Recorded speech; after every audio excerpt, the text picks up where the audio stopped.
I first noticed the impressions when I was studying photographs of Tartarian bridges for something entirely different. I had been cataloguing decorative flourishes, stone joints, and load-bearing arches. The quiet details historians usually point to when explaining why these structures have survived for centuries. Then my attention caught on something that did not belong to ornamentation or erosion. Shallow at first glance, almost dismissible until the shadows fell at the right angle. 5 depressions, broad, deep, curved where knuckles should be pressed, into stone that should never have yielded that way. I compared older survey images with modern restoration records and realized the markings had never been labeled, never indexed, never explained. Archivists I spoke to described them vaguely as surface irregularities, artifacts of weathering, damage from scaffolding long since removed. None of those answers sat comfortably with what the stone itself was showing me. The bridge was not merely a crossing, it was a witness. Every block had been quarried, hauled, fitted with deliberate force, and somewhere during that process something had pressed its hand into still setting stone and left behind a shape that refused to behave like accident. I measured proportions from photographs, traced outlines onto scale drawings, and found myself hesitating before writing anything definitive. The numbers hovered in my notes without interpretation. Like a door left ajar, whoever built this structure had left more than arches and railings behind. They had left contact. And once you see it, once you follow the curve of those impressions across centuries of surface wear, the bridge stops looking inert. It starts looking like a record. And records, even silent ones, are rarely meaningless. The next step was unavoidable. If the impressions were real, then scale was the only honest place to start. I returned to the same photographs and architectural surveys, overlaying them with measurements taken from preserved sections of the bridge. Stone courses gave reference points. Mortar seams formed grids. Railing heights, step rises, parapet thickness, all the ordinary dimensions engineers rely on when reconstructing vanished scaffolds and lifting frames. When I traced the outlines again, adjusting for camera angle and lens distortion, the proportions refused to behave. A human palm does not spread that wide. Fingers do not leave arcs that long without belonging to a body scale far beyond ordinary frames. I kept recalculating, shifting assumptions, shrinking margins of error, trying to make the numbers cooperate with accepted building practices. They did not. Old masonry manuals described grip tools, tamping methods, surface finishing techniques. None accounted for contact marks of this span.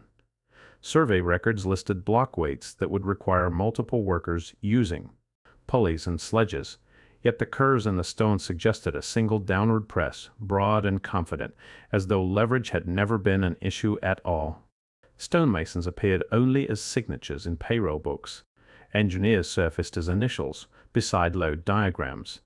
Surveyors lingered in faded ink along elevation lines. None left commentary about unusual impressions. None flagged anomalies in the finished surface. Every calculation returned me to the same conclusion I refused to write down. The bridge stayed silent. The numbers did not.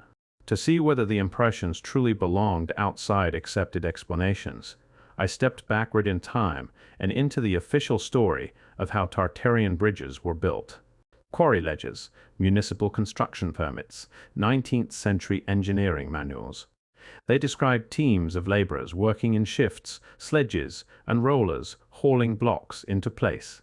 Cranes assembled from timber and rope, surfaces finished with chisels and tamping irons while the stone was still workable enough to take texture. It was orderly, methodical, human in scale. Textbooks credited coordinated crews, incremental force, and carefully staged pause. Archive sketches showed dozens of workers clustered around single spans, pulleys groaning under weight that already pushed. The limits of documented machinery, restoration summaries repeated the same language century after century, describing craftsmanship, patience, and the triumph of civil engineering over terrain. I tried to lay those procedures over what the bridge itself displayed. The curves in the stone refused to align with tool heads. The spread was too broad for a tamping plate, too organic for a finishing blade. If multiple workers had leaned in at once, Their pressure would have overlapped in chaos, not resolved into 5 distinct arcs with consistent depth. Municipal minutes recorded delays, budgets, and stone shipments. They never mentioned unusual surfaces. Inspection reports catalogued cracks, frost damage, settling piers, nothing about impressions that resembled contact. Rather than carving, the official account remained intact on paper. On the bridge, it began to thin. The paperwork was supposed to close the gap. After the construction manuals failed to explain what the stone was showing, I turned toward the records meant to track everything else. Restoration reports, conservation surveys, structural assessments written decades apart by different agencies with no reason to coordinate their language. These documents usually obsess over details. Hairline fractures, weathering patterns, load redistribution after floods, every surface change catalogued, every deviation from original design annotated. Except this one. The impressions were absent, not debated, not misidentified, not even dismissed. They simply did not exist on paper. I followed inspection logs backward through time, looking for the first mention that never came. Marginal notes filled pages about mortar composition and parapet height. Blueprints from later reinforcement projects mapped every pier to the centimeter. Photographic appendices documented stains left by runoff and lichen growth along shaded edges.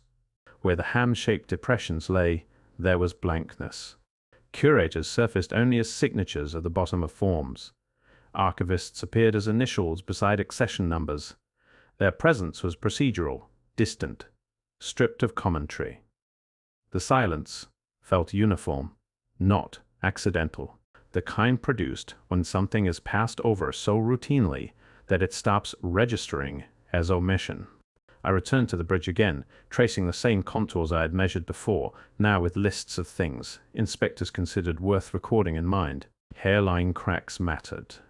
Drainage channels mattered. Centuries-old surface impressions that resisted explanation did not. The gap between stone and archive widened, and in that widening space, suspicion settled into something heavier. Stone does not remember hands. It fractures, it chips, it erodes grain by grain under wind and water until surfaces soften into curves no one intended.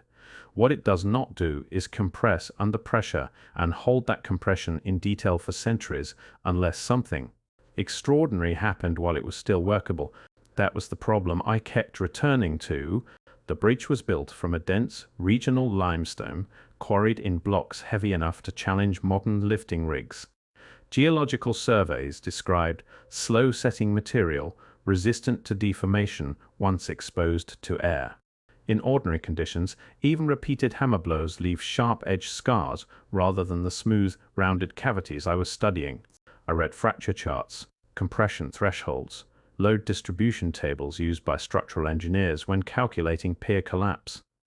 None of them allowed for stone yielding in broad anatomical curves unless the force applied exceeded anything.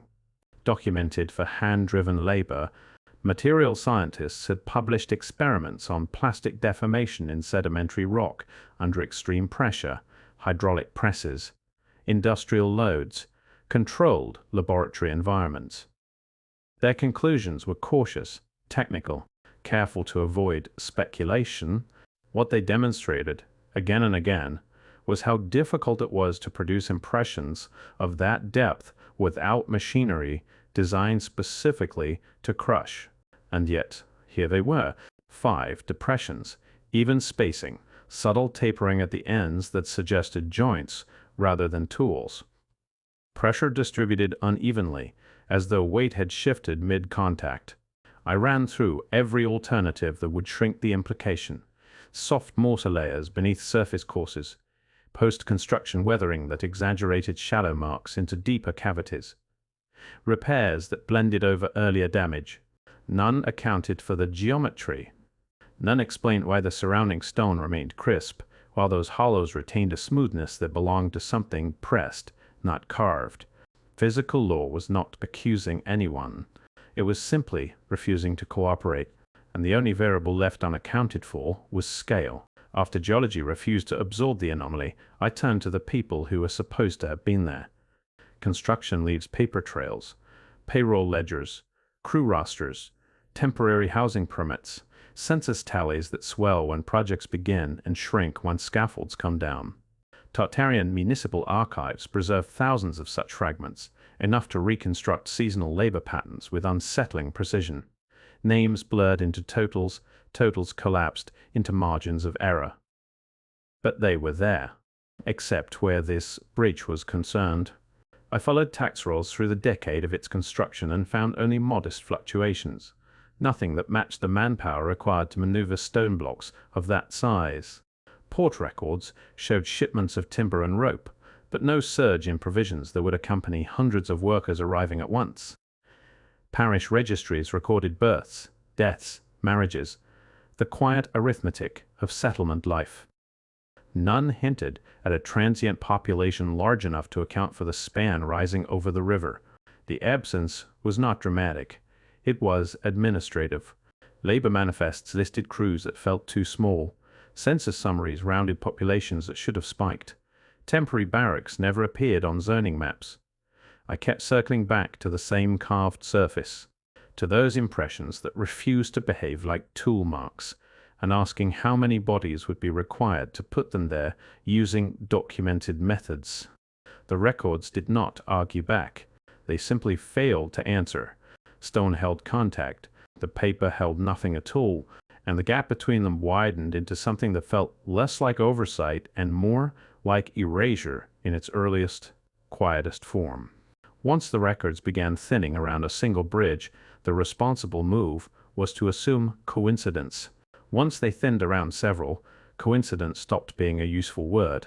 I widened the search without letting it run ahead of itself. No sweeping maps, no grand declarations, just other spans, attributed to the same Tartarian period.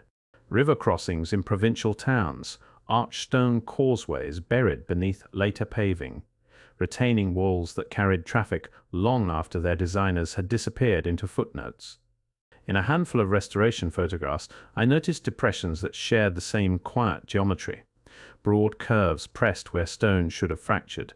Shallow cavities smoothed by time but shaped too deliberately to decide belonged to erosion alone, not identical, never that clean, similar enough to resist dismissal.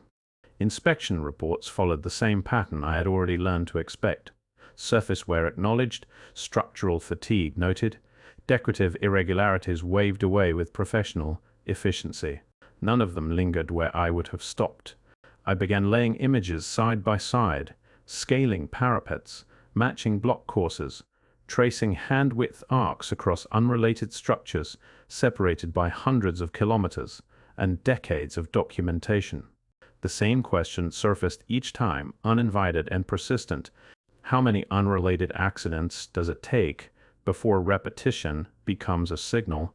The institutions responsible for preserving these sites appeared only through seals and letterheads, municipal councils, heritage boards, engineering departments, whose language stayed safely procedural. They repaired what cracked. They reinforced what sagged. They did not speculate about contact marks embedded in original stone. The bridge I had started with did not lose its importance.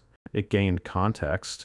What at first looked like a single anomaly now behaved like a member of a larger family, scattered and unattended, connected only by scale and silence. Local puzzle gave way to regional pattern, and patterns, once they form, have a habit of demanding explanations long after the people who created them have stopped speaking. By the time I returned to the official explanations, they no longer felt sturdy enough to lean on. They had not changed. The evidence had. Most accounts remained carefully proportioned. Weathering, tool slippage, decorative experimentation, the occasional misjudged strike during finishing work. Each explanation sounded reasonable in isolation, and I let them stand that way long enough to test them against what had accumulated. Measurements did not recede. Geological constraints stayed fixed. The archival gaps did not refill themselves simply because I wished they would. One theory required stone to compress under forces that modern testing suggested would fracture it instead. Another depended on workers reaching heights and applying pressure inconsistent with the same labor roles that listed their rations, wages, and tools. Restoration reports spoke confidently about surface damage while never addressing why the most dramatic impressions were embedded beneath later layers of masonry. I kept circling the same sequence: dimensions, material behavior, missing documentation. Each rebuttal slid back to those 3 points and stalled. If these were decorative marks, why did they follow anatomical ratios rather than ornamental ones? If they were accidents, why did they repeat across structures separated by geography and administration? If they were well understood, why did the records treat them as though they were not worth naming? The questions were no longer speculative. They were procedural. The kind that appear when an explanation has been asked to carry more weight than it was designed for. At a certain point, silence stops feeling neutral. It begins to feel maintained. Nothing in the archives confessed to uncertainty, yet every page required it. The official narrative still stood on the page, perfectly typeset, footnoted, archived. It simply no longer fit the stone beneath it, and that mismatch, once noticed, refused to shrink. By this point, the question was no longer whether the marks were unusual. It was whether the story built around the bridge had room for what the stone was insisting on. I moved back through the chain in reverse. Geological resistance, tool limits, labor records, restoration layers. Each category had been examined separately by different institutions, in different decades, under different mandates. None of them had been designed to speak to one another. When placed in sequence, they produced something less comfortable than a conclusion. They produced a scale problem. If the impressions were original, the pressure required to create them exceeded what the documented tools could deliver. If the tools were adequate, then the hands applying them were not reflected anywhere in payrolls, census sheets, or housing records. If the workforce lists were complete, then later resurfacing campaigns had quietly altered the visual story, smoothing edges, recutting blocks, reframing depth in ways that nudged perception back toward the familiar. The pattern did not suggest invention. It suggested compression. Later interventions appeared to favor normalization. Repointing mortar, replacing blocks whose contours invited questions. Photographs cropped tighter in subsequent publications. Diagrams redrawn with measurements rounded down rather than up. No single act carried intent on its own. Together, they leaned in the same direction, toward smaller, toward manageable, toward builders whose proportions fit comfortably inside modern expectations. I resisted the urge to name what that implied, not because the idea was dramatic, but because it was too large to approach carelessly. The stone was already doing enough speaking. What unsettled me was not the possibility of extraordinary stature, but the calm efficiency with which extraordinary scale seemed to dissolve once it passed through enough institutional hands. Systems remained in the foreground. Individuals never appeared, and the bridge, unchanged beneath centuries of reinterpretation, continued to hold a shape the written record could not comfortably carry. I stood back from the numbers, the tests, the records, and returned to the only thing that had never revised itself. The stone. Centuries of weather had softened its edges, repairs had altered its surface, explanations had layered themselves over it in increasingly careful language. Yet the impressions remained shallow enough to overlook, distinct enough to persist, shaped in a way that refused to resolve into ornament or accident. The bridge had not offered confirmation. It had offered resistance. Every attempt to finalize the story collapsed into the same absence. No builders named, no workforce described at the necessary scale, no survey that lingered where the depressions curved inward, only maintenance logs, structural diagrams, paragraphs that stopped just before the most conspicuous detail.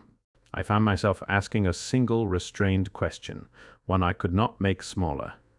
What does it mean when the object under study outlives every explanation placed upon it?